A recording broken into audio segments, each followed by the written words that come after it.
एका दिवसात फक्त सनसेट पॉईंटच बघितला, मग दिवसभर केलं काय? तर हॅलो गाईस, माथेरानच्या मिनी व्लॉग पार्ट 2 मध्ये तुमचं स्वागत आहे.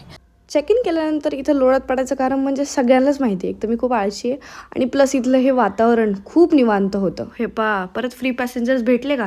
हे तर मला माझ्या मित्रांसारखेच दिसतात, फक्त माझ्या मित्रांना शेफ्टी नाही आहे. एकदम बजेट फ्रेंडली आणि अफोर्डेबल प्राईसमध्ये अशोक हॉटेल घेऊन आलं आहे कॅम्पिंग इन माथेरान. तर हे स्टे बनवलं आहे स्पेशली फ्रेंड्स, फॅमिलीज आणि कपल्ससाठी एकदम अफोर्डेबल रेट्समध्ये. बिग साईज स्विमिंग पूल, त्यासोबत भरपूर साऱ्या आउटडोर ॲक्टिव्हिटीज. लेकिन एक सेकंड, अभी मजा आएगा ना भिड़ो. अच्छा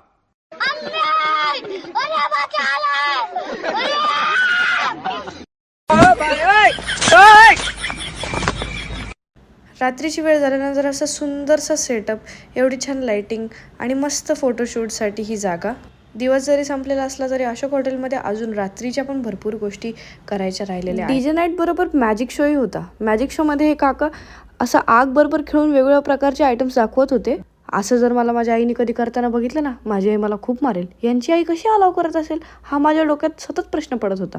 जानकी बाजूला का की हे काका खेळतच होते आणि मला असं वाटलं की यांनी माथेरानमध्ये नाही, खतरो के खिलाडीमध्ये जायला पाहिजे. एकटं कुठेही फिरायची सवय असल्यामुळे मला ओळख व्हायला वेळ लागत नाही, म्हणून मी या चिमुकल्यांबरोबर छान असा कॅरम खेळत बसले होते.